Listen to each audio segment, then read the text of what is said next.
parábola das 10 virgens e o mal rico e o Lázaro.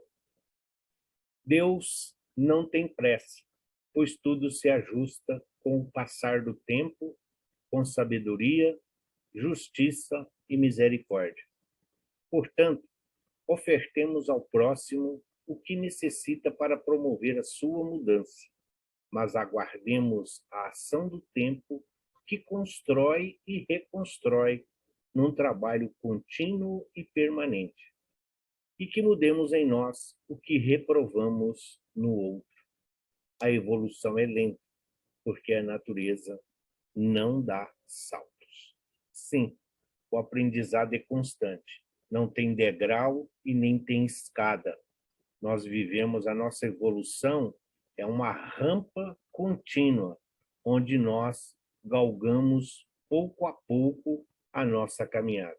Por isso, às vezes, nós voltamos um pouco, às vezes nós decaímos, às vezes nós damos uns passos atrás, mas retomamos a nossa caminhada. Sim, degrau é algo muito distante ainda do nosso aprendizado. Mas, como eu disse, Deus não tem pressa e Jesus sabe da nossa capacidade. Então, que possamos absorver os seus ensinamentos através dos ensinamentos que nos são trazidos, esses ensinamentos que são ministrados a todos nós. Que a Bíblia possa ser para todos nós uma referência, um código de moral e de conduta, mas que nós possamos, através dos livros da codificação, das obras complementares, que possamos interpretar os ensinamentos de Jesus de uma maneira clara e objetiva dentro daquilo que nós já somos capazes de absorver. E hoje nós vamos falar, então, num primeiro momento, da parábola das 10 virgens. Não vamos aqui especificar, não vamos escrever a parábola, tá? Então, porque é de conhecimento de todos. Todos sabem da parábola das 10 virgens. 5 sensatas, 5 insensatas e que estavam esperando o noivo. Isso é uma forma até mesmo. Quem quiser buscar a parábola em si, é só ir lá na Bíblia que nós vamos depois colocar o texto. Então, o reino dos céus será semelhante a 10 virgens, que, tomando suas lâmpadas, saíram ao encontro do noivo. 5 eram prudentes e 5 eram insensatas e 5 prudentes. As insensatas, ao pegarem as lâmpadas, não levaram o azeite consigo, enquanto as prudentes levaram vasos de azeite em suas lâmpadas. Atrasando o noivo, todas elas acabaram cochilando e dormindo. À meia-noite ouviu-se um grito: o noivo vem aí. Saí ao seu encontro. Todas as virgens levantaram-se e então trataram de aprontar as suas lâmpadas. As insensatas disseram às prudentes: dai-vos do vosso azeite, porque as vossas lâmpadas apagam-se. As prudentes responderam: de modo algum, o azeite não poderia bastar para nós e para vós. Ide antes aos que vendem e comprai para vós. Enquanto foram comprar o azeite, o noivo chegou, e as que estavam prontas entraram com ele para o banquete de núpcias. E fechou-se a porta. E finalmente chegaram as outras virgens, dizendo: Senhor, Senhor, abre-nos. Mas ele respondeu: em verdade vos digo que não vos conheço. Vigiai, portanto, porque não sabeis nem o dia e nem a hora. Algumas traduções, erroneamente, tratam de virgens loucas, o que não tem nada a ver. Esse é talvez um dos erros da nossa literatura moderna, a título de popularizar a Bíblia, a título de tornar numa linguagem mais acessível os ensinamentos de Jesus e a própria codificação espírita. Eles fazem uma tradução que muda radicalmente a compreensão e o entendimento do que Jesus quis dizer. A essência do ensinamento muitas vezes fica prejudicado por uma ou outra palavra mal formulada. Esta parábola mostra-nos a importância da vigilância e da prudência para que trabalhemos constante e incessantemente, praticando o bem e a caridade em determinado momento que nos é desconhecido, deixaremos o corpo físico e teremos de nos confrontar com aquilo que plantamos. Não é na hora da morte ou nos últimos momentos de nossa reencarnação que subitamente procederemos às transformações necessárias para angariar os tesouros espirituais que garantirão a nossa entrada no reino dos céus. Sim, e tudo nos ensinamentos de Jesus tem uma certa coerência, tem um processo que é preciso observar. O que ele está dizendo? Que são formas. Da mesma maneira em que aquele ladrão, o Dimas, conhecido como o bom ladrão, da mesma forma em que ele recebe de Jesus a assertiva de que ainda hoje estarás comigo num paraíso, Jesus não está garantindo para ele Campos Elíseos, nosso lar ou o céu. Jesus está dizendo para ele que o reconhecimento das faltas, isso, a conscientização dos erros, vai fazer com que ele possa trilhar um caminho melhor. Jesus não está aqui passando a mão na cabeça, dizendo que ele não errou. Jesus não está olvidando as falhas que ele cometeu, e muito menos aprovando. Jesus está dizendo, você errou, reconheceu neste momento supremo? Ótimo, então agora na sua próxima reencarnação, você já terá condições de reparar e de expiar essas faltas. Então, a parábola das 10 virgens, ela vai falar para nós exatamente isso. Porque as pessoas, muitas vezes, deixam para o último momento, deixam para o último instante, alguns já estão deixando até para a próxima encarnação as reparações, o trabalho a ser feito, o servir e a conscientização. Então, entrar no reino dos céus também pode ser conhecido como a felicidade que todos nós buscamos. Mas, para que nós possamos desfrutar da mesma, necessário se faz o trabalho diário e constante dentro da perseverança que cada um de nós busca. As virgens prudentes retratam os que, além dos cuidados que tomam para se manterem incorruptíveis, tratam também de prover do azeite, isto é, das virtudes ativas que se manifestam em boas obras em favor do próximo. E com a posse do precioso combustível que se converte em luz, garantem a iluminação de seus passos no caminho, os que há de conduzir à realização espiritual, à união com Cristo. Em muitas das parábolas de Jesus, nós vamos encontrar o azeite. O azeite é os ensinamentos de Jesus. O azeite é o combustível, é a energia que todos nós buscamos para melhor servir. São as qualidades, são os recursos à nossa disposição para que nós possamos transformá-los em ferramentas e instrumentos a serviço do bem e a serviço do amor. Se nós temos esses recursos, se nós temos essas ferramentas, o trabalho que faz parte, o progresso, ele é filho do trabalho.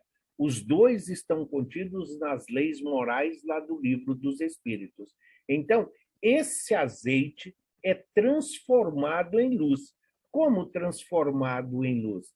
Porque nós, pegando essas virtudes, nós, através do servir, olhando a dor, o sofrimento, muitas vezes nós paramos de reclamar olhando as dificuldades e os sofrimentos dos outros, então nós vamos nos aprimorando.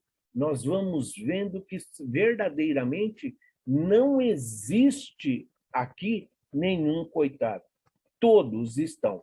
Só que servir é necessário ter humildade, é necessário simplicidade para não magoar e também para ofender, para dar dignidade àquele que precisa. Mas nós, que seguimos as orientações do Cristo, nós, espíritas, que temos o conhecimento da revelação do mundo espiritual, nós temos dever e obrigação de procurarmos ser cada dia melhores do que somos. As virgens prudentes, em algumas versões previdentes ou sensatas, representam as pessoas que compreendem os objetivos da sua encarnação e procuram viver da melhor forma os ensinamentos evangélicos, esforçando-se na renovação de seus valores, afastando as imperfeições e hábitos menos nobres, ou seja, elas levaram quantidade suficiente do combustível do amor, que lhes dará inúmeras possibilidades de integrarem-se na comunidade dos espíritos bons. Nós estávamos conversando aqui, não em off, nós estávamos conversando aqui antes da aula propriamente dita, o que é o assistencialismo, como não incentivar a mendicância, trazendo às pessoas a oportunidade delas próprias se manterem. Então, as virgens prudentes, as moças prudentes aqui, elas representam o quê? Elas representam as criaturas que, à medida que vão trabalhando, à medida que vão servindo, à medida que adquirem essas informações, então entendem que a vida é um processo. Se você vai passar a noite à espera e você não sabe a hora que a criatura vai chegar, a quem você está esperando, como que você vai levar o combustível suficiente para algumas horas? Então, isto cria-se uma expectativa. Nós, muitas vezes, no nosso entusiasmo de servir, nós, muitas vezes, naquele de querer praticar a caridade a qualquer custo, de querer convencer, muitas vezes nós esquecemos a lógica e a razão. Mas, sim, por isso que ele está dizendo, quando nós assim procedemos, nós estamos fazendo valer esse terreno fértil, onde as sementes dessas virtudes estão em estado latente. Se Deus é a inteligência, se Deus é a bondade, se Deus é a misericórdia, e nós somos seus filhos, nós temos latentes em nós, então, essas virtudes. E em algum momento elas vão germinar e frutificar, desde que nós estejamos cuidando delas. Então, procurando qual a melhor maneira que temos de afastar das imperfeições, do erro, ou principalmente desses hábitos perniciosos que hoje a sociedade muitas vezes faz nos acreditar que está correto, buscando os ensinamentos de Jesus. Se está de acordo com os ensinamentos de Jesus, sigamos à frente. Se não, vamos ver onde está o erro, onde houve alteração aqui na conduta que está sendo passada. Então, não podemos criar falsas expectativas e também não podemos alimentar a ilusão daqueles que caminham conosco. É preciso viver sempre dentro da realidade de cada um. As 5 imprudentes representam os que se preocupam apenas em fugir ao pecado, ao erro. Passam a vida impondo-se severa disciplina, evitando tudo aquilo que possa macular, certos de que isto seja o bastante para assegurar-lhes um lugarzinho no reino de Deus. Esquecem-se, todavia, de que a pureza sem o complemento da bondade é igual à candeia mal provida, que no meio da noite não dá mais luz, deixando seus portadores mergulhados na mais densa escuridão. Certamente, agiram deste modo porque elas não quiseram ter o trabalho de cumprir os seus deveres e levar o peso de tanta responsabilidade. Eu já estou carregando a candeia, já estou carregando a lâmpada, aqui no caso, e ainda vou ter que carregar mais um azeite de reserva, mais um combustível de reserva. Da mesma forma que nós falamos a semana passada na parábola do filho pródigo, quando nós comentamos. Elas podem até não cometer o erro, podem até estar, mas não praticam o bem. Não erram, mas também não fazem o bem. Não tem ali, porém, não são capazes de doar para ninguém. Estão preocupadas somente com seus interesses. Elas estão preocupadas com os benefícios. Elas estão ali na busca daquilo dos seus interesses, o que lhes é conveniente, desde que elas não precisam se esforçar para isso. E as pessoas, hoje em dia, vivem assim. Eu conheço a Bíblia. Então, vai à missa, vai ao culto, vai à palestra espírita ou vai ao templo de qualquer outra religião que seja, ou denominação religiosa, mas estão ali, quando não estão mexendo no celular, estão preocupadas com o dia a dia. O que foi no trabalho, nos acontecimentos. A criatura não é capaz de se dedicar para se tirar para Deus, para Jesus, 1 hora do seu tempo. Não é capaz de tirar 90 minutos do seu dia para si, para ter uma conversa, para ter um encontro com Deus e com Jesus, para receber uma orientação espiritual. Por quê? Muitas vezes levada pela presunção. Então, este é o azeite que acaba. Porque eu não faço mal, eu não matei, eu não roubei. Tudo bem, mas você teve quantas possibilidades durante o dia de demonstrar a caridade, de consolar, de ter uma palavra com objetivos nobres, de fazer uma prece por alguém que estava nervoso, irritado, atribulado? Não teve. Então, é a mesma coisa aqui. Mas é isso mesmo que está querendo dizer? Sim, procurem. Tem um livro chamado As Parábolas e os Ensinamentos de Jesus, de Caibar Schuster. Lá ele explica pormenores cada uma das parábolas. É claro que você não vai poder ficar atento somente ao que está lá nesse livro, porque o livro foi escrito já há muito tempo. A doutrina caminhou, os esclarecimentos também. Mas para quem ainda tem dúvidas e tem dificuldade com a Bíblia, ainda é a melhor referência de estudo, porque para nós é preciso entendimento.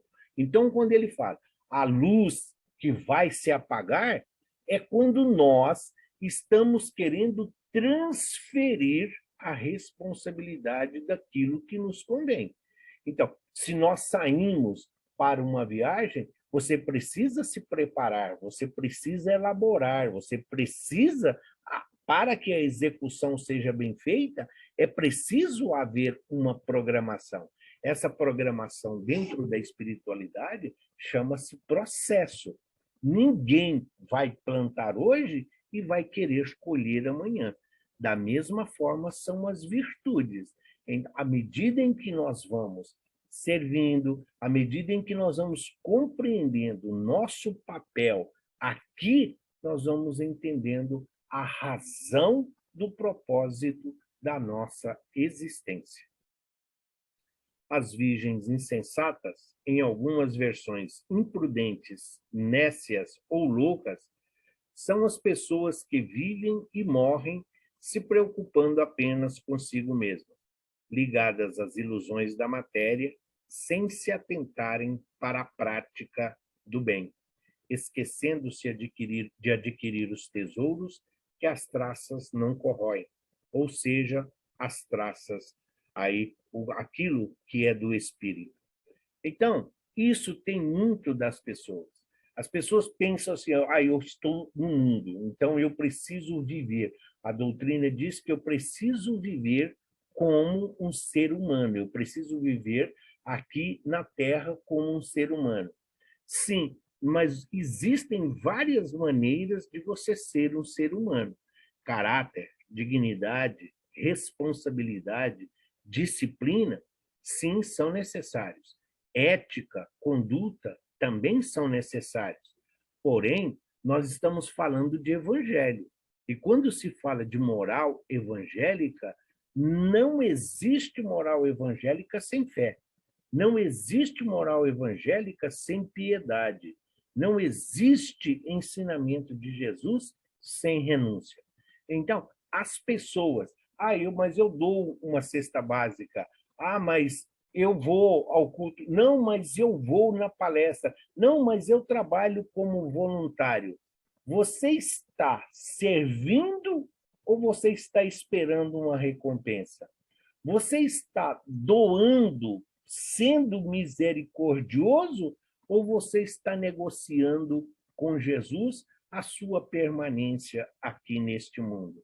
Então, essas situações que se apresentam para todos nós é exatamente a condição de nós entendermos qual é o nosso papel.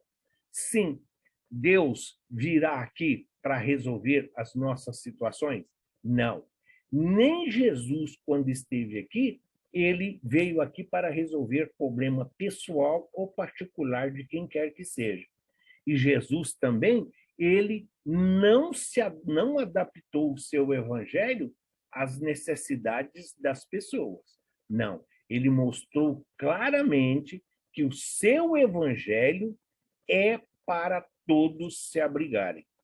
Todos podem se abrigar sobre o evangelho de Jesus, desde que se adaptem a ele, desde que se sintam merecedores desse abrigo e desta orientação.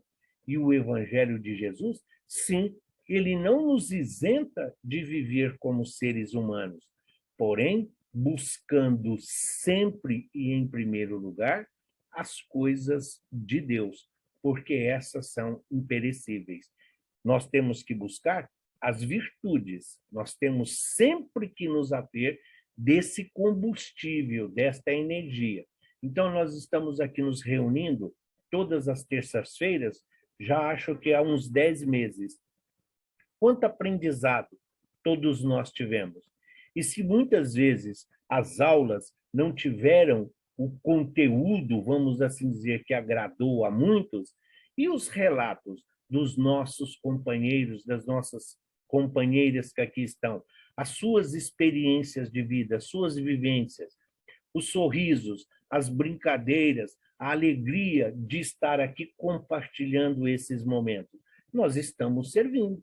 Afinal, se Paulo de Tarso nos disse que nós vivemos cercados por uma multidão de testemunhas, a doutrina espírita nos explica que onde houver 2 ou mais reunidos, Jesus estará presente, porque, com certeza, para cada encarnado, nós sabemos que existe um número de desencarnados que também estudam, que também aprendem e que é uma maneira deles também melhor se prepararem, não se sentirem incapazes, não se sentirem injustiçados e muito menos culpados dos seus erros ou das suas falhas, que tudo é um processo de aprendizado, como foi aqui.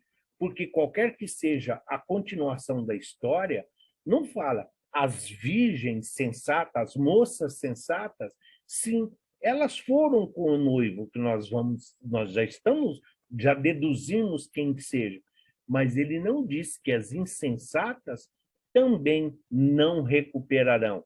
Elas irão, mas numa outra encarnação. Está dizendo, olha, essas 5 souberam aproveitar a encarnação, então elas avançaram. As 5 insensatas perderam a sua encarnação, porque ficaram preocupadas com as coisas da matéria. Mas elas tiveram o aprendizado, a lição. Então, na outra encarnação, elas também alcançarão a vitória tão almejada. O noivo ou o esposo é Jesus, que se uniu à humanidade, aqui relatada como esposa, representada pelas virgens. Sua chegada significa o convite para o banquete espiritual, através dos seus ensinamentos morais. A aceitação desse convite dependerá da prudência, o preparo, ou da insensatez, o desespero dos seres humanos. Os que o aceitarem ingressarão em uma nova era, em que se assentará na moral do Cristo, um mundo novo de paz e alegria, onde o bem suplantará o mal. Muitos de nós, se observarmos as parábolas, aqui, por exemplo, ele fala o convite para o banquete espiritual. Ele está fazendo uma referência à parábola das núpcias? Não, mas sempre que está dizendo banquete espiritual, por quê? O que seria esse banquete espiritual? Se está dizendo, são os ensinamentos de Jesus. É a exemplificação que Jesus nos deu. À medida em que nós transformamos esses ensinamentos em alavancas de progresso, em alavancas evolutivas, nós estamos mostrando que estamos aproveitando as oportunidades que nos foram oferecidas. Aqui, quando ele fala do noivo, que é Jesus, porque Jesus está trazendo uma nova mensagem, a boa nova, uma nova maneira de interpretar e de conhecer aí o significado de sermos filhos de Deus. Quando se fala da humanidade como esposa, é porque a mesma relação que tem quando ele fala do noivo e de esposa, para não falar noiva, é preciso que haja uma interação, é preciso que haja confiança, é preciso que haja uma cumplicidade, onde não exista ninguém aí fazendo uso ou abuso das virtudes ou da companhia da outra criatura. Quando nós aceitamos fazer parte desse redil, quando nós aceitamos fazer parte deste rebanho, nós estamos dispostos a seguir as orientações do nosso pastor. Aqui não é que o noivo, não é que o esposo aqui está chegando numa condição de mandante, está chegando para dividir, está chegando para amparar, para que possamos caminhar juntos. Esse banquete espiritual é a realização dos nossos objetivos e dos nossos ideais. Esse banquete espiritual, ele está representado pelo sucesso dos nossos objetivos traçados dentro do nosso planejamento reencarnatório.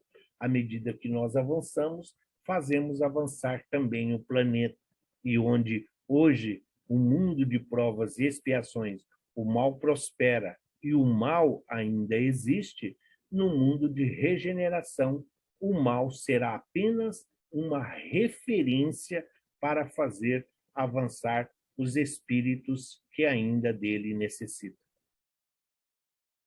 A chegada do noivo, como facilmente se deduz, é a era de paz, alegria e felicidade que a Terra desfrutará num futuro próximo, quando, após sofrer grandes transformações, será devidamente expurgada para tornar-se a morada de espíritos de boa vontade, que aqui implantarão uma nova civilização, verdadeiramente cristã, baseada no amor e na fraternidade universal.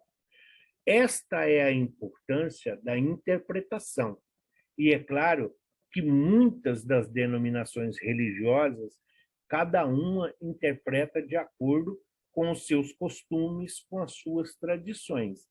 mas a essência dos ensinamentos de Jesus não pode ser desprezada. Sim, a chegada do noivo é um momento de transformação. É preciso que nós lembremos sempre de que, até a vinda do Cristo, o planeta Terra era, então, um planeta primitivo. Com a vinda de Jesus, nós recebemos a maioridade espiritual. E, a partir daí, nós somos promovidos a mundo de provas e expiações. Lembrando sempre que Jesus, explicando aos fariseus, quando os fariseus dizem, então nós somos cegos, por isso nós não conhecemos a lei de Deus, Jesus diz, se fosseis cegos, vocês não teriam culpa, mas como conhecem, então agora vocês serão responsabilizados. Assim também somos nós. A partir do momento em que nós tomamos o conhecimento e nós temos a oportunidade, é preciso fazer avançar, consolar, trabalhar sempre para um planeta, para um mundo melhor. As lâmpadas representam a nossa luz interior, a essência divina que existe em cada um de nós, que não deve ficar apagada ou escondida, mas deve brilhar para iluminar o nosso caminho e o dos que compartilham conosco. Em algumas, não só na doutrina espírita, mas isso vem dos Vedas, lá da Índia, essa centelha divina que nos identifica como filhos de Deus. Esse pedacinho de Deus que existe em cada um de nós. Esse é a nossa luz. Essa luz, ela só se manifesta, ela só vai brilhar quando nós exercitamos a nossa fé, quando nós distribuímos o amor, quando nós praticamos a caridade, quando nós temos paciência, quando nós temos tolerância. Essa é a essência que existe em cada um de nós. Essa centelha, ela não pode ficar apagada. E como que ela se apaga? Ela se apaga quando nós deixamos de servir, quando nós deixamos de amar. E aí ela fica ali pronta, mas aguardando. Aguardando o quê? A nossa boa vontade, o nosso desejo. Ela, por si só, nada pode fazer. A lâmpada em si precisa do movimento, precisa da boa vontade, precisa da intenção. Assim também somos nós, espíritos. Se nós não exercitarmos, se nós não movimentarmos essa energia que existe em cada um de nós, nós vamos ficar estagnados. E como qualquer objeto que fica estagnado, nós vamos adquirir a ferrugem, a água adquire o lodo, adquire os vermes, se torna insalubre. Assim também é o espírito. Portanto, essas lâmpadas, elas têm uma representação para nós. Esse pedacinho de Deus que nos identifica como filhos do Criador tem que ser a nossa melhor parte. Nós podemos até não ser ainda constante, 24 horas de amor, 24 horas de caridade, 24 horas de fé. Mas no momento em que nós nos colocarmos a serviço do Evangelho, essa luz precisa brilhar, precisa ser notada, não para o nosso engrandecimento, mas para que a escuridão, o véu da escuridão, seja erguido, permitindo a todos aqueles que ainda desconhecem o poder divino de compreender a sua misericórdia sempre a atender às nossas necessidades. A recusa das virgens prudentes em dar o seu azeite às virgens insensatas significa claramente que as virtudes são intransferíveis, devendo cada qual cultivá-la com seus próprios esforços e os seus recursos pessoais. Cada um de nós deve se esforçar para conseguir o próprio azeite para a sua lâmpada. Isto é, cada um deve cuidar de aperfeiçoar-se e iluminar o seu próprio coração, pois não podemos chegar ao Divino Mestre pelos merecimentos dos outros. Sim, nós frequentamos o grupo, o Frei Anselmo, o Manuel Bento, sim, mas nós não temos, mas lá tem a Laodiceia, não, mas lá tem a Sandra, não, mas lá tem o Casemiro, mas lá tem a Maria Aparecida, mas lá tem a Beth, mas lá tem a Valéria, mas lá tem a Marisa. Mas essas qualidades são delas, e essas qualidades são intransferíveis. A mesma coisa para nós outros que também estamos no Manuel Bento, temos um excelente administrador, temos uma direção de ensino bem disciplinada, temos uma direção de doutrina muito responsável na preparação de trabalhadores? Sim, mas depende de cada um de nós. Eu não posso ser um bom trabalhador pelo fato de caminhar junto com o Edson. Eu não vou dizer que eu seja um espírita exemplar simplesmente porque eu trabalho ao lado da Sônia, ao lado da Silvana, ao lado da Thelma. Não. Essas qualidades são intransferíveis, são nossas. Ninguém pode. Nós não podemos terceirizar aquilo que é nosso dever e de que é nossa obrigação. Então, quando Jesus diz que nós aqui chegamos sós e que nós vamos voltar só, afinal de contas, é este o grande ensinamento da porta estreita, aquilo que nós estamos adquirindo, os adereços que nós estamos colocando em nosso espírito, nós estamos colocando no espírito ou estamos colocando no corpo físico material? Da mesma forma é aqui.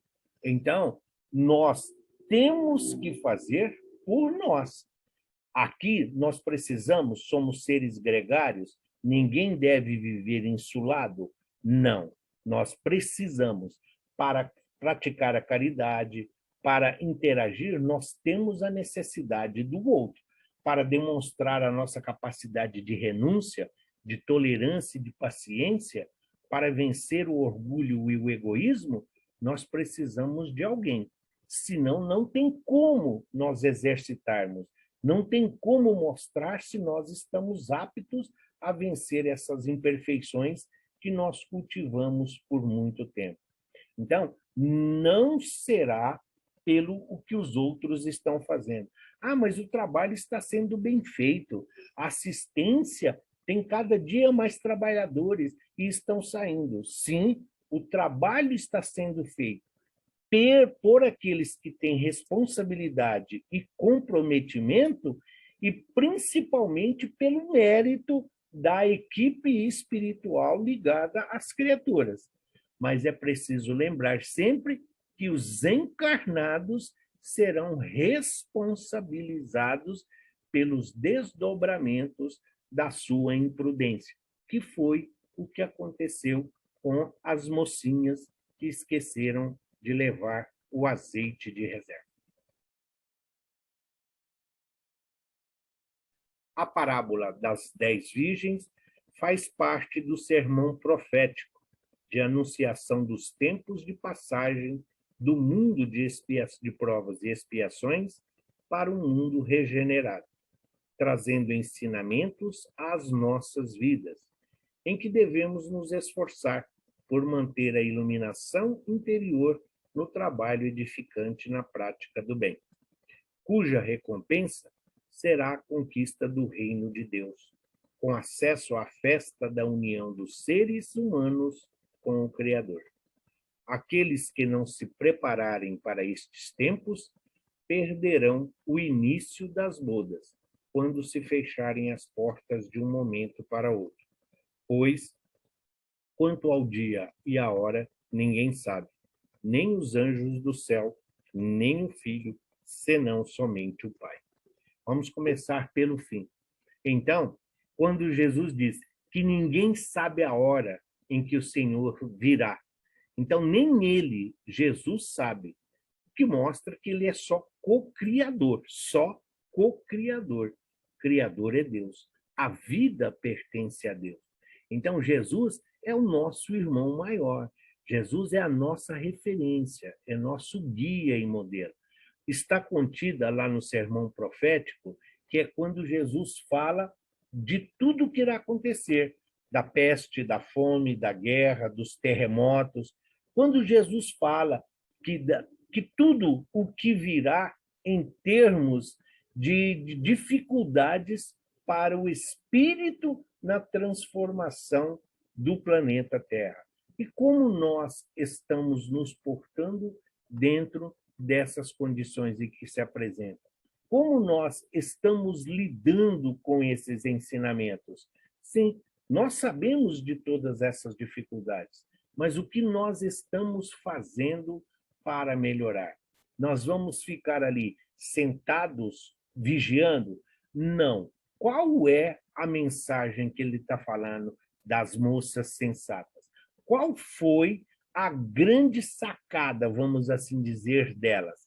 Sabendo que ele viria, que o noivo viria, mas não sabia a hora, elas simplesmente se colocaram em meditação, elas simplesmente pararam e ficaram em reflexão, esperando, mas elas simplesmente se precaveram, elas apagaram a chama ali, elas se recolheram, elas foram procurar conhecer a si mesmo. E como? Não sentindo a iluminação do outro. Elas se permitiram, ali, naquele momento de reflexão, iluminadas pela sua própria luz. Qual era o combustível? Então, enquanto elas ficaram ali refletindo, enquanto elas ficaram ali olhando e analisando toda a sua vida, a sua existência, a partir desse momento, quando chegou o momento, então se iluminou. Não adianta nós querermos trabalhar sem estar prontos. Não adianta querer servir ao Evangelho se você não tem o conhecimento, se você não tem as ferramentas. Se alguém está se afogando e você, por ser espírita, você, por ser um conhecedor do Evangelho, a criatura está se afogando e você corre e pula na água para tirá-lo. E aí ele se agarra lá com você na tentativa de se salvar e vocês acabam desencarnando, morrendo os dois. Você vai chegar no mundo espiritual como um suicida indireto. Nossa, mas eu estava praticando bem. Não é esse o sacrifício agradável a Deus? Você sabia nadar? Você tinha técnicas de salvamento, de afogamento? Não. Então, o que você foi fazer lá dentro? É preciso ver os recursos que nós temos à nossa disposição. Não é simplesmente se jogando. Nossa, então quer dizer que eu devo deixar ele afogado? Ninguém disse isso. E nem está escrito em lugar nenhum. Você precisa ver o que está ao seu alcance fazer. Ir lá para morrer junto com ele, ser solidário com ele simplesmente porque está se afogando, isso não tem caridade. Isso não é prova de amor para ninguém. Então, é esse o sentido. É esse o verdadeiro significado de insensatez aqui no caso das moças. As bodas, como em outras passagens evangélicas, representam a união dos seres humanos com o Criador. À medida em que a pessoa inicia a sua comunhão com a espiritualidade, ela entra num clima de intimidade com Deus, a mesma que existe entre um casal. Além da intimidade, o casamento significa fidelidade, cujo verdadeiro sentido é ter fé. Acreditar em Deus é o jardim da infância da fé. O mais difícil é ser fiel aos desígnios de Deus, mesmo quando a vontade divina contraria os nossos desejos. Assim, a cerimônia de casamento representa o processo gradativo de autoiluminação do ser humano. Viver em comunhão com Deus é compreender a plenitude da vida. Viver da fé não é, nós já falamos, fé não é somente acreditar, não é somente confiança, não é somente crer, é um exercício constante de fé. Todas as vezes em que nós estamos exercitando essa fé, que seja do tamanho de um grão de mostarda, mas nós temos a possibilidade de que ela venha germinar e frutificar. E a árvore que produz o fruto da a mostarda, nós sabemos que é uma árvore frondosa. Então, aqui nessas bodas, nesse compartilhamento, nessa congratulação no mundo espiritual, será levado aquilo que nós fizemos aqui. Não quando se fala aqui num clima de intimidade com Deus, é a mesma que existe entre um casal, mas não é um casal unido por interesse, não é um casal unido por conveniência. Então, quando se fala a mesma que existe entre um casal deve ter o quê? Além da fidelidade, o respeito. É preciso a preocupação, não, o desejo de fazer a outra pessoa feliz. É procurar, não é completar, porque ninguém é imperfeito ou precisa de um completista. Não, mas é suprir as necessidades sem cobrar nada em volta. Então, por isso é tão difícil ser aos desígnios divinos. Porque quando nós oramos, quando nós rezamos, quando nós estamos na nossa conversa com Deus, nós queremos que seja feita a nossa vontade. Nós até falamos, seja feita a tua vontade, aqui na terra como no céu. Sim, nós queremos que seja feita a sua vontade, desde que ela seja igual à minha. Essa é a diferença, porque nós não sabemos pedir. E muitas vezes, quando pedimos, nós não mensuramos as dificuldades e todas as inconveniências que vêm junto com aquilo que nós estamos solicitando. Por isso, é melhor deixar nas mãos de Deus. Aquilo que é nosso, com certeza, virá até nós, desde que nós estejamos receptivos. Por isso, mais uma vez, o processo gradativo da autoiluminação é a evolução espiritual, é a compreensão e o entendimento de que felicidade se conquista. Virtudes, nós precisamos permitir que elas possam germinar. Nós temos que compreender que para a nossa evolução se faz necessário que nós compreendamos o valor daquilo que está à nossa volta e não o preço daquilo que nós podemos comprar. A recompensa pelo esforço empreendido em manter a chama das candeias acesas, no caso das virgens prudentes, foi o acesso delas às bodas e ao noivo. Logo, a conquista do reino de Deus requer de cada um de nós esforço e trabalho edificante na prática do bem. Sem estudo, esforço e trabalho, sem estudo, esforço, trabalho e conhecimentos que aumentem a fé, estamos sujeitos a verem apagadas as nossas candeias, perdendo o início das bodas quando se fecharem as portas de um momento para outro.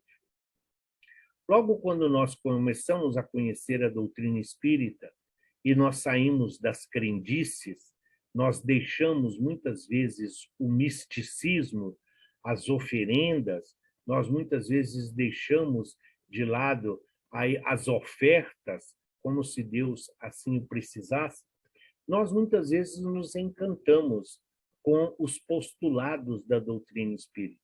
E aí nós queremos que todos os nossos familiares, amigos, colegas de trabalho, nós queremos que eles também se tornem espíritas, para nós termos com quem conversar. Nós queremos trabalhar em todas as assistências da casa, queremos dar passe, fazer palestra, dar aula, nós queremos trabalhar, nós queremos ser útil. E aí, quando nós nos deparamos com as imperfeições dos outros trabalhadores, mas nós começamos a ter dificuldade. Quando as nossas ideias não são executadas ou não são aproveitadas, nós nos sentimos discriminados. Quando nós não somos, não nos ofertam a oportunidade de nós querermos fazer do jeito que nós quisermos, não, porque eu penso assim, tem que ser assim, desta maneira, nesse dia, nesse horário. Mas nós esquecemos de que existe todo um processo. Não é somente eu.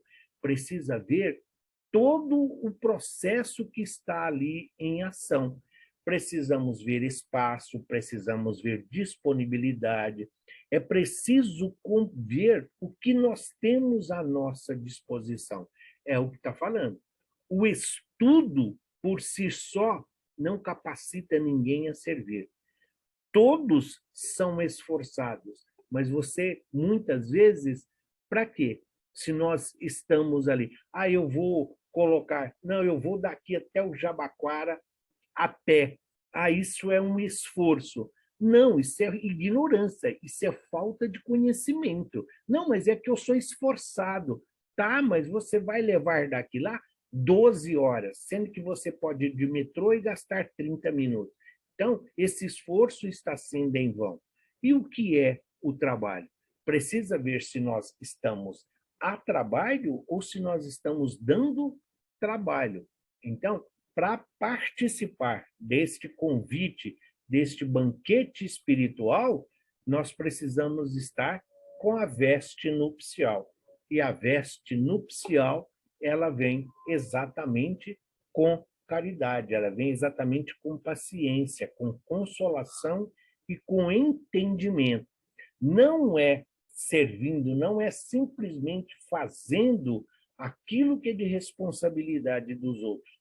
Nós não estamos fazendo bem, nós estamos incentivando, muitas vezes, a preguiça, a inércia e a zona de conforto. Então, quando nós avançamos, nós precisamos servir de exemplo, nós precisamos servir de referência, de modelo, de uma moralidade.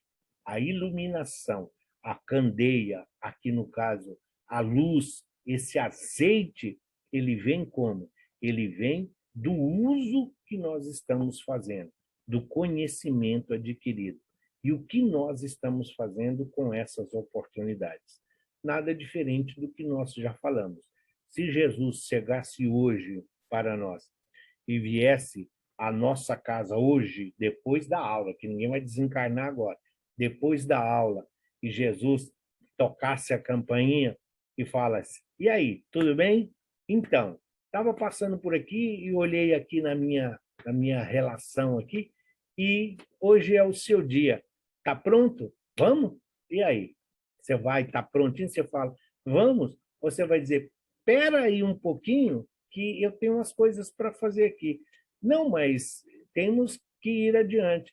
Não, mas espera só um pouco, que tem algumas coisas. Então, é a mesma coisa das noivas. É esse o exemplo que ele está dizendo. Nós vamos estar prontos como as noivas, como as moças sensatas, que a hora que Jesus chegar, vamos, você dizer, estou pronto, ou nós vamos ficar. Não, peraí, mãe, cadê a minha camisa? Mãe, cadê meu tempo? Pai, tem um dinheiro aí para você me dar porque o meu bilhete está sem crédito? É a mesma coisa das insensatas. É só fugir da letra da Bíblia e trazer para o nosso dia que nós vamos ver que existem não só noivas, existem noivos insensatos também, em que a noiva vai ficar gritando lá no portão, que é a vida espiritual, e nós não vamos estar prontos para a partida. E aí, se nós saímos desta condição, né, de já estarmos iluminados, de já estarmos prontos, essa parábola do mal rico e do Lázaro são, para nós, a referência da humanidade que hoje nós estamos vivenciando. Talvez seja, dentre as letras, uma das mais simples, mas uma daquelas que contém uma essência espiritual e uma exemplificação de amor e caridade incomensurável para todos nós. Os dois personagens centrais dessa parábola representam a humanidade em suas diferentes atitudes perante a vida e as situações de provações. O mal rico era aquele que vivia na abastança, não que ninguém não possa usufruir daquilo que conquistou com o suor do seu rosto, daquilo que ele conquistou honestamente, sem lesar ninguém, sem escravizar ninguém. Da mesma forma que o Lázaro aqui representam aquelas pessoas que vivem em resignação, aquelas pessoas que vivem sem murmurar, sem lamentar, que vivem aqui preocupados somente em avançar espiritualmente e não ficar cuidando da vida das criaturas. E podemos também representar os dois personagens, o materialismo e o egoísmo, e, de outro lado, a humildade e a resignação na nossa caminhada terrena. O rico representa as pessoas que abusam diante das possibilidades materiais, no comer, no beber, vestir-se com apuro e luxo, no poder que o dinheiro proporciona, no deslumbramento das posições sociais de destaque. Ou seja, quer ser admirado. Não que seja, ele não quer dizer que não pode fazer isso. Aqui a representação do rico não é a pessoa, mas sim o que ele está fazendo como usufrutuário dos bens divinos colocados sob a sua responsabilidade. Ele pode comer? Deve, mas é preciso saciar a fome. É uma das recomendações do Cristo. Saciar a fome de quem a tem. Ele pode beber? Aqui, no caso, não está falando da água, está falando do vinho. Sim, é preciso lembrar sempre de que o vinho ele representa a vida espiritual. Sim, você pode, o vinho também foi usado para limpar as feridas e tudo. A mesma coisa do azeite. Você pode fazer uso do vinho, mas não precisa se embebedar. É preciso dar a ele, ao vinho, é preciso fazer uso de todas as condições em que se apresenta. Viver no luxo, todos nós podemos desfrutar de um conforto, de melhores condições de vida. O que nós não podemos é olhar à nossa volta e ver os necessitados e nada fazer. Tudo aquilo que está colocado em nossas mãos é para que nós façamos uso deles em benefício dos nossos irmãos e dos nossos companheiros. Desfazer-se de tudo isso que está sob a nossa responsabilidade, simplesmente para ganhar o céu, nós vamos viver às custas da sociedade. Nós vamos onerar e ser um peso para os nossos familiares. Por isso, é preciso que haja discernimento dentro daquilo que hoje nós dispomos. Os bens divinos, os bens materiais, a fortuna material, ela sim, é preciso que nós façamos dela alavancas de progresso. Aquela criatura que dá uma cesta básica por mês lá no centro, no Frei Anselmo ou no Manuel Bento, tem valor? Tem. Mas aquela criatura que constrói um abrigo, que constrói um albergue, com uma cozinha, com banheiros, com chuveiro, onde tem todo um aparato para acolher as criaturas, sim, então claro que ele vai ter mais mérito do que essa criatura que deu uma cesta básica, porque ele está fazendo uso daquilo que Deus colocou em suas mãos. Então, riqueza e bens materiais não é somente motivo de queda, é o uso que nós fazemos dele que vai mostrar a nossa destinação. Essas pessoas, os ricos, vivem voltados para si mesmos, fechadas no egoísmo, insensíveis à miséria e ao sofrimento alheio. Fecham os olhos a qualquer chamado para a vida espiritual. Embora materialmente ricas, são pobres de virtudes, porque elas enxergam somente com os olhos materiais, somente com os olhos do corpo. Não são capazes de enxergar com os olhos do espírito. Quem olha com os olhos do espírito está olhando a vida espiritual. Quem aprende a olhar com os olhos do espírito entende as necessidades de todos aqueles que caminham à nossa volta. Aquilo que muitas vezes fere os nossos olhos, aquilo que muitas vezes nós não queremos enxergar, é porque, de certa forma, desperta em nós as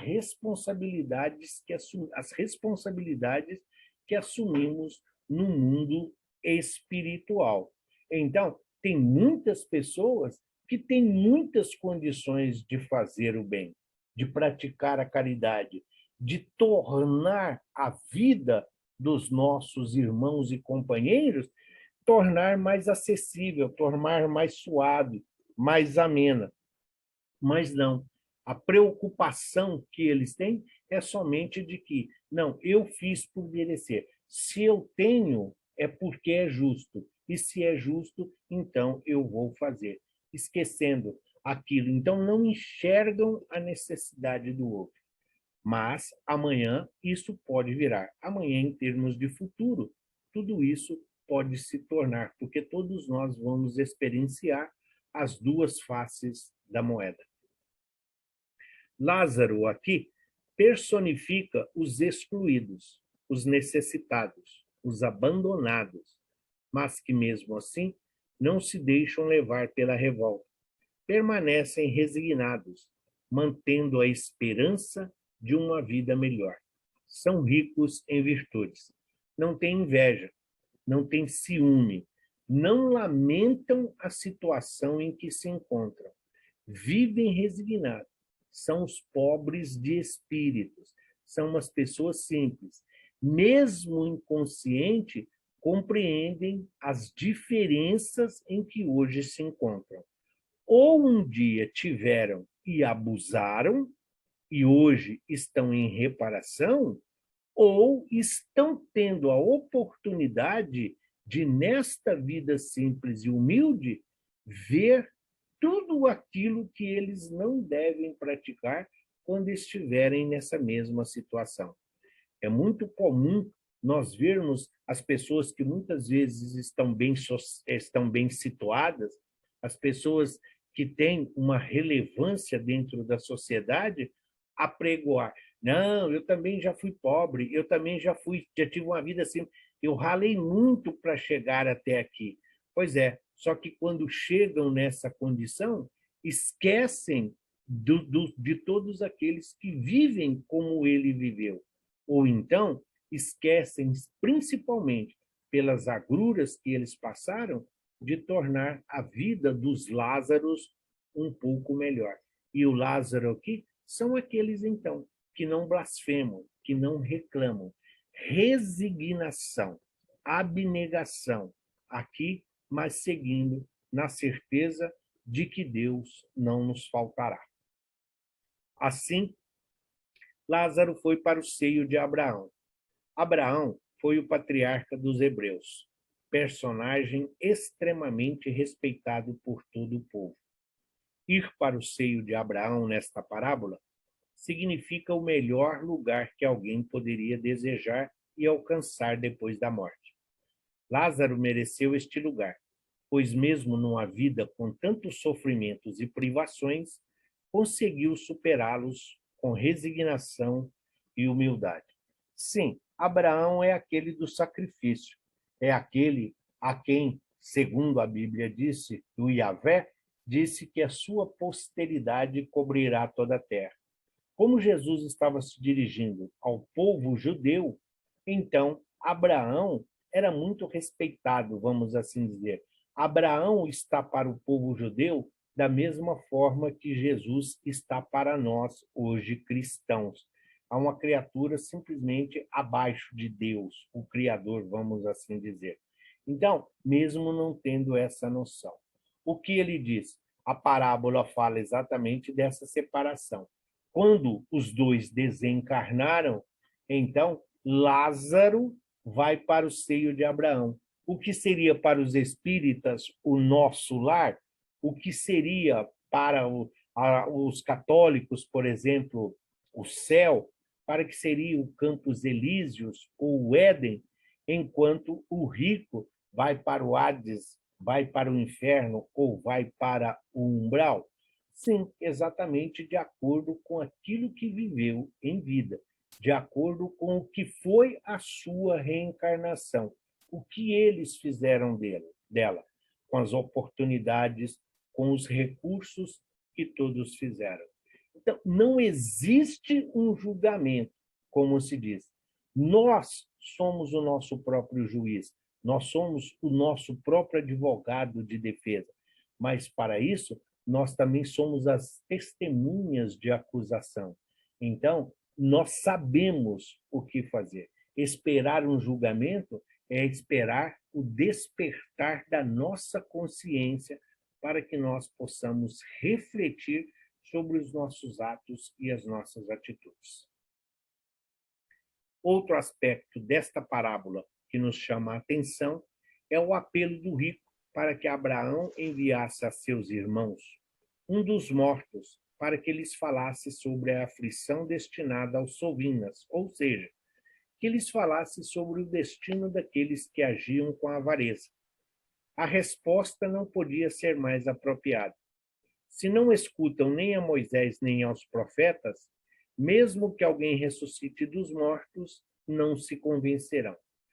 No decorrer da parábola, quando desperta no mundo espiritual, o rico, vendo Lázaro lá ao lado de Abraão, ele não perde o seu egoísmo, ele não deixa ali todo o seu orgulho.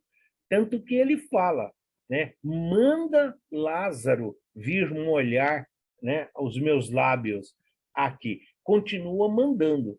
Quer dizer, ele sabia da condição do Lázaro. Se alguma dúvida ficou até esse momento de que ele via o Lázaro, o mendigo, aquela pessoa que vivia na porta da sua casa, neste momento aqui ele vê, porque fala, manda que Lázaro venha molhar os meus lábios.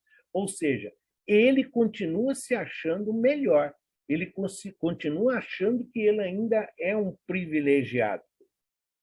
E por conhecer, tomando consciência dos seus erros, das suas falhas que ele cometeu, ele ainda fala, manda que alguém vá lá avisar os meus irmãos.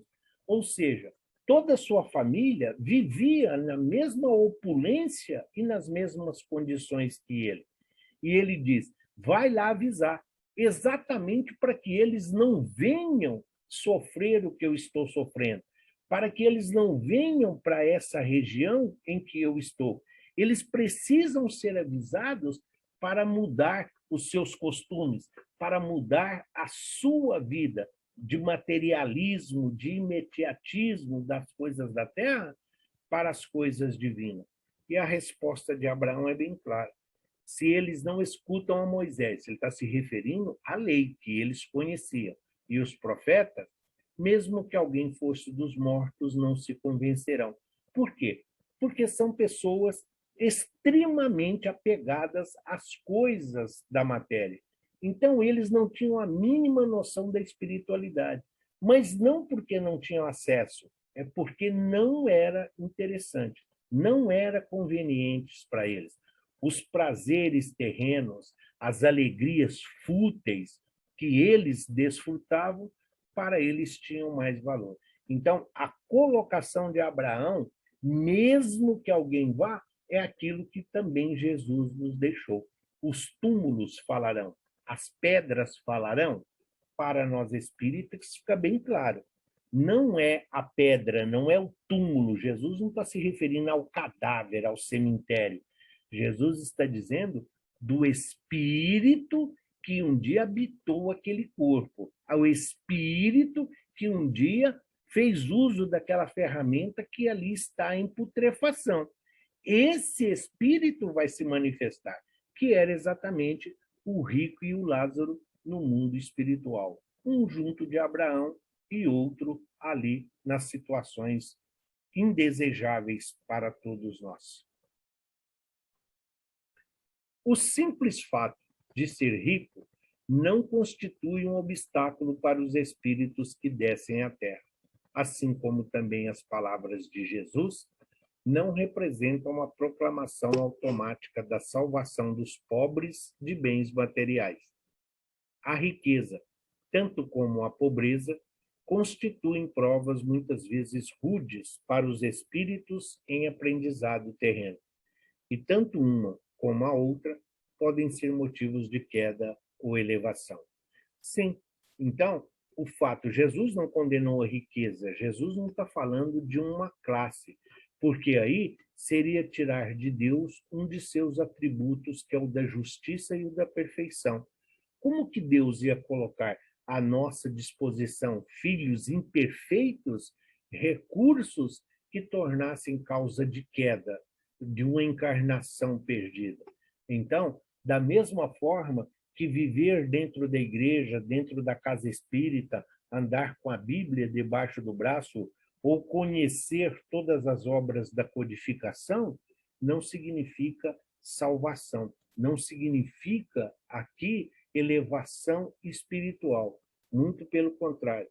Muitas vezes, ao invés de nós falarmos de Deus, em vez de nós divulgarmos o Deus, nós usamos Deus em nosso benefício. As mesmas coisas são os pobres de espírito.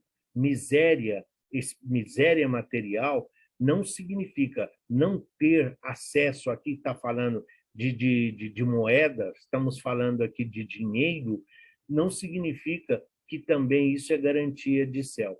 Tem muitas situações de pessoas que vivem em situações precárias exatamente para desenvolver as virtudes do esforço, do trabalho, da elevação, sem blasfemar e sem reclamar. O Evangelho não foi revelado ao mundo para a transformação de todos os homens em miseráveis mendigos. Qual é a esmola mais importante?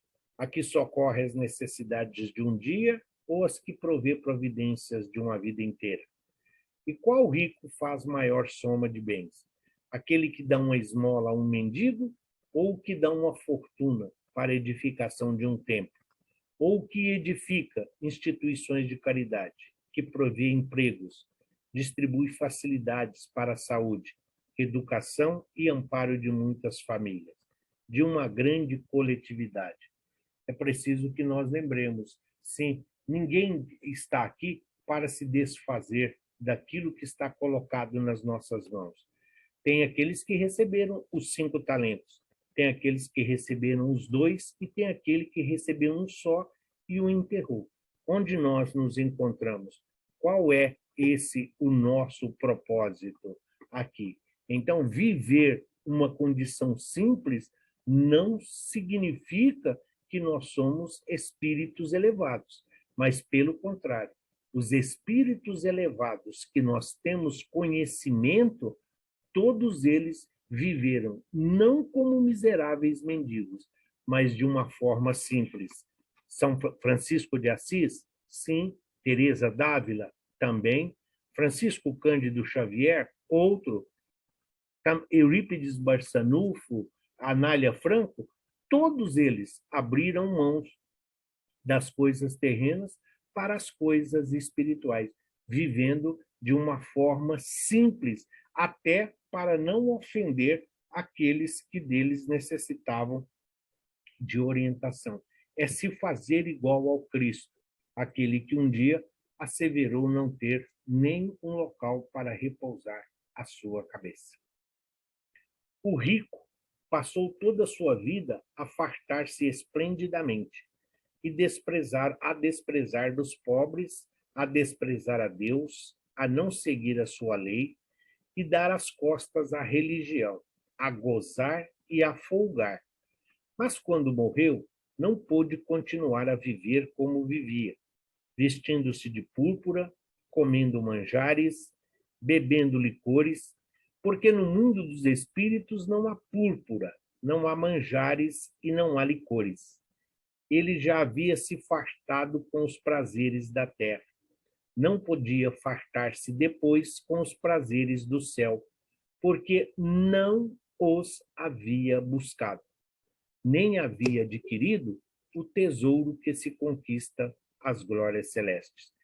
Esta é a grande dificuldade da fortuna e dos bens materiais.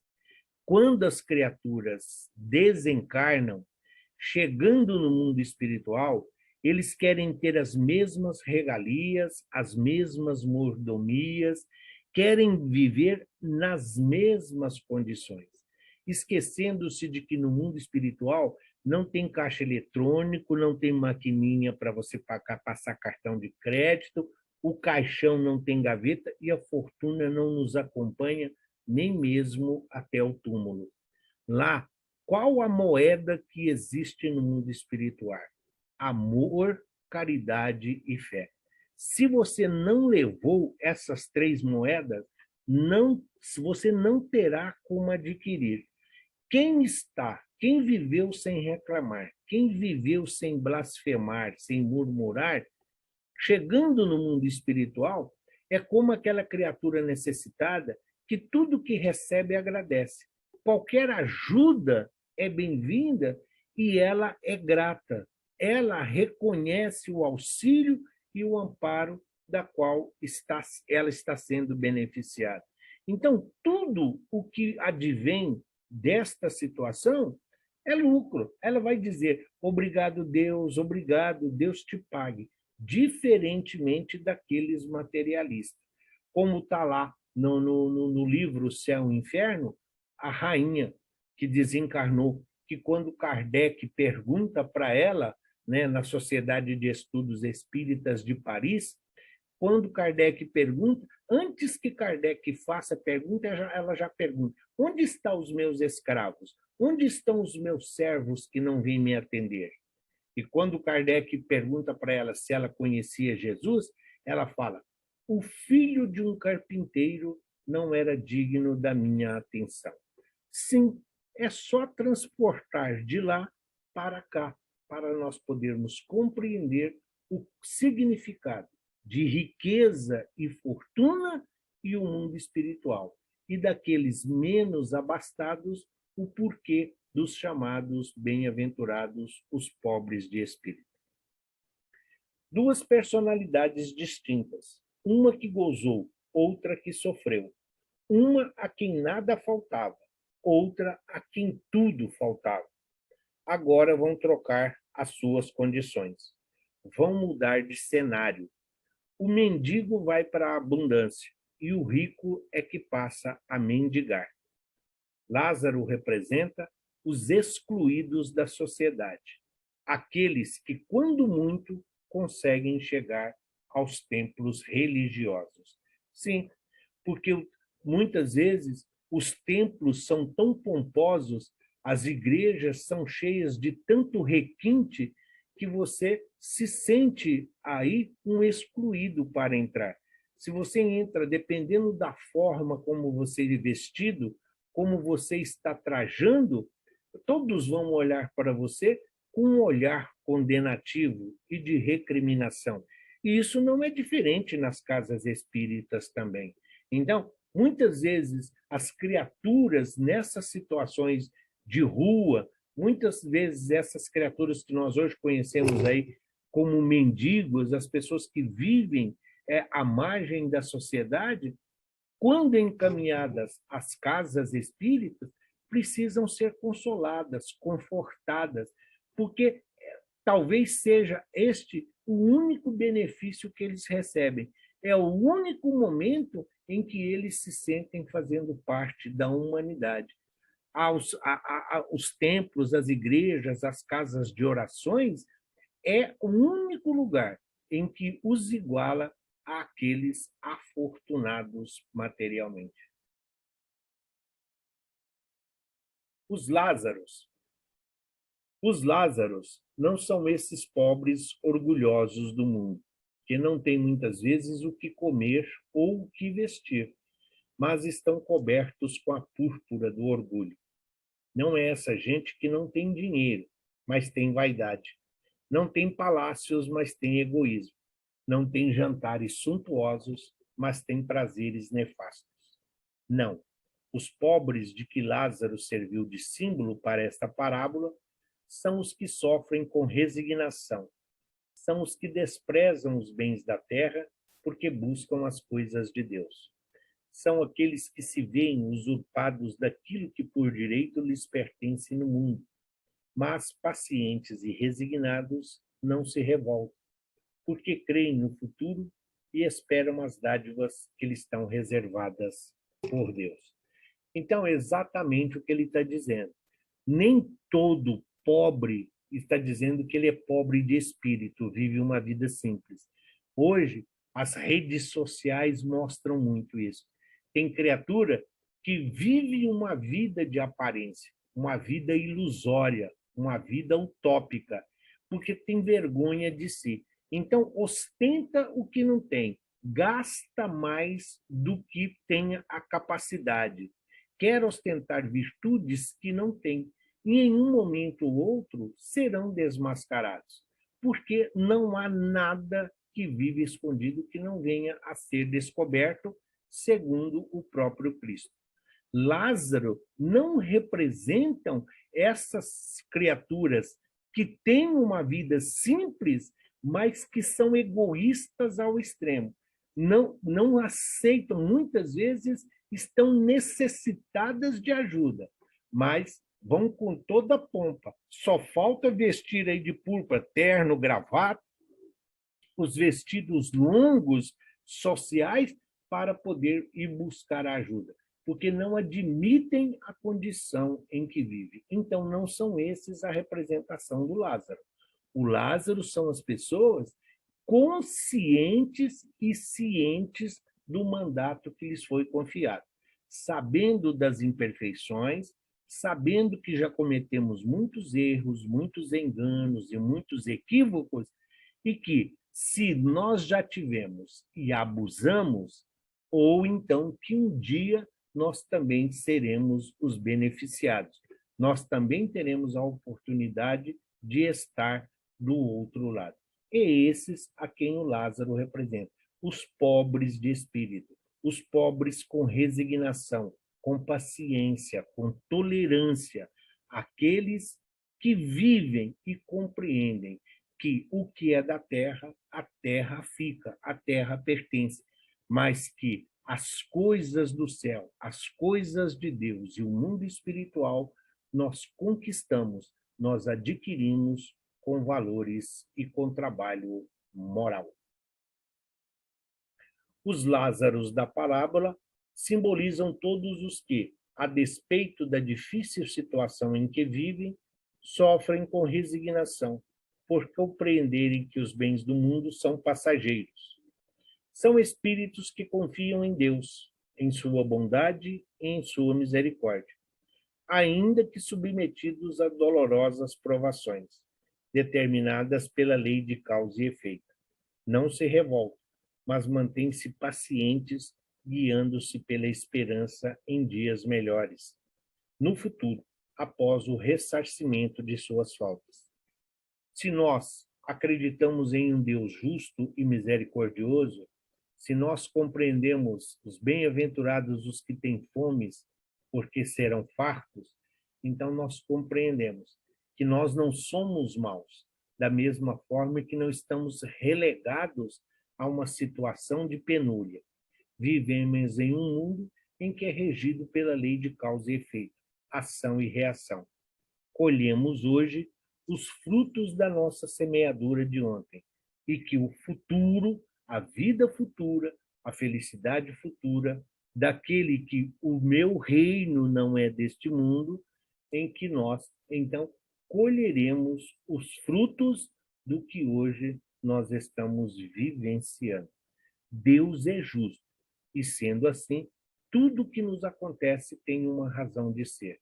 Por mais dificuldade que tenhamos em compreender isto, mas se nós confiamos na providência divina e nós, seguindo as orientações de Jesus, porque Deus não facilitou nem para ele, que não tinha nenhum débito e nada a resgatar, a grande maioria de nós, a humanidade encarnada, nós queremos regalias, nós queremos mordomia e muitas vezes queremos asas de anjos, que nós estamos muito distantes ainda da conquista.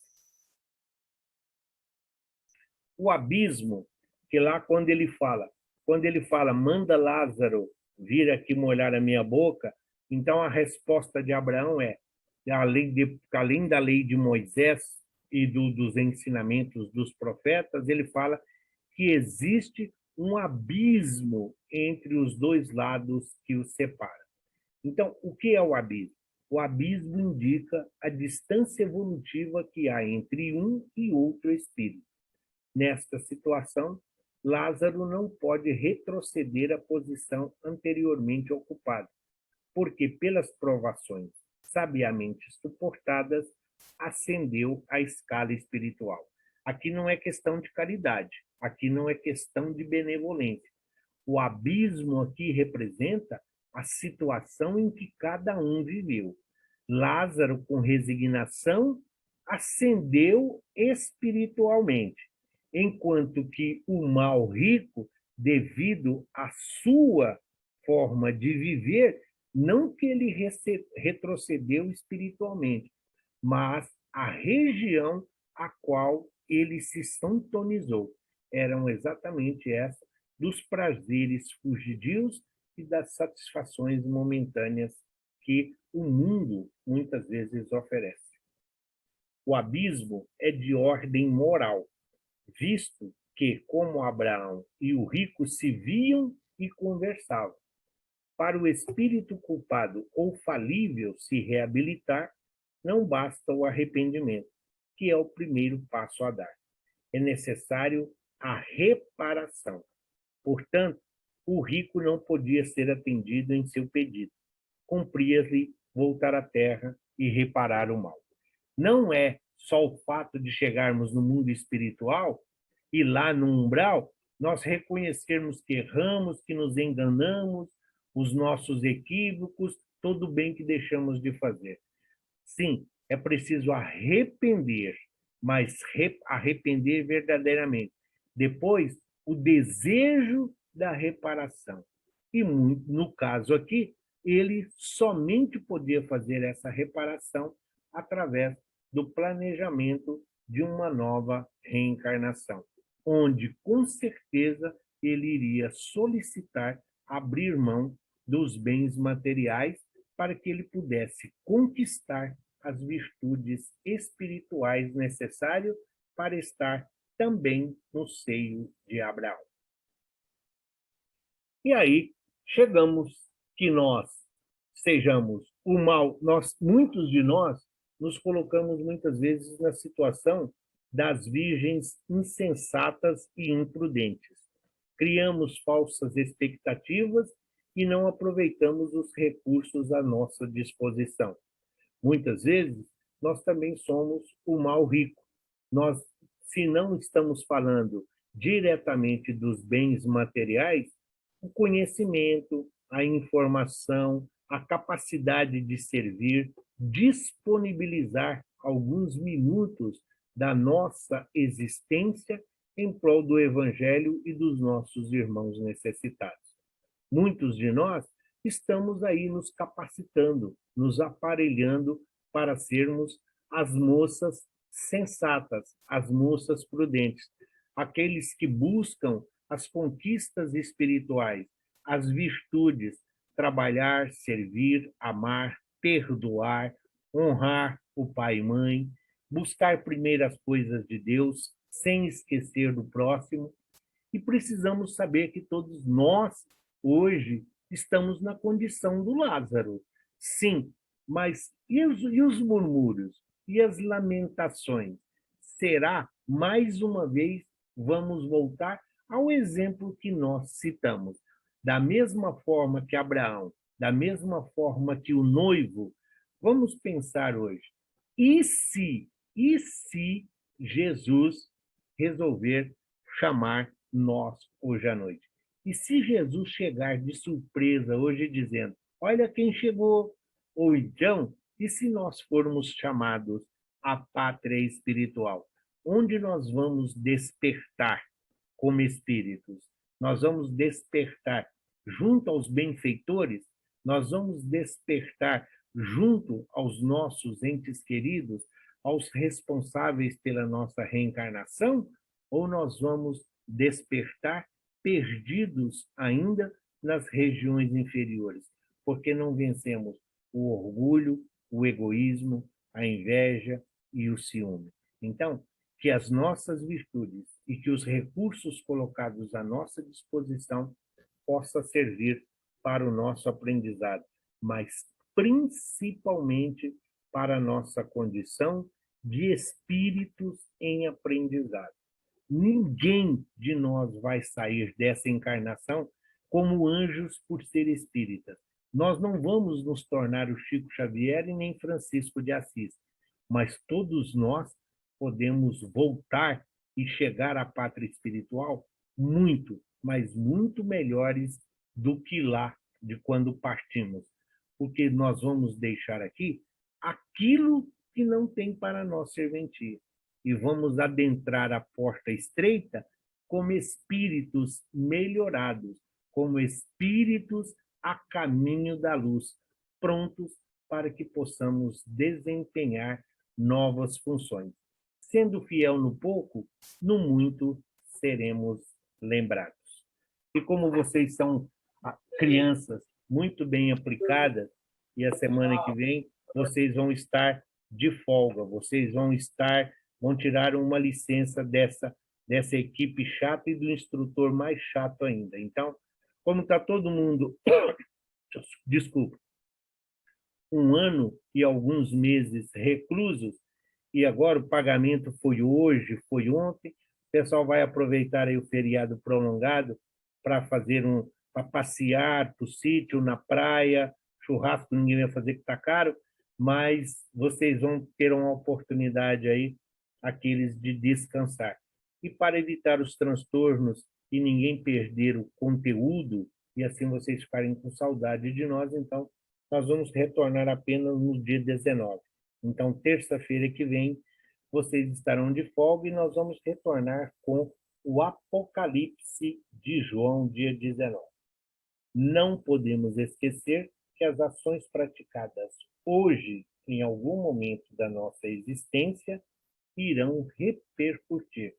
Assim, a importância de pensarmos naquilo que estamos semeando e cultivando. Então, o que nós estamos fazendo hoje vai ecoar amanhã. O que nós estamos fazendo hoje será aquilo que será a nossa recepção no mundo espiritual. Por isso, a importância de ver o que nós estamos semeando e, principalmente, como nós estamos cultivando essas virtudes tão necessárias à nossa evolução. Graças a Deus e graças a Jesus.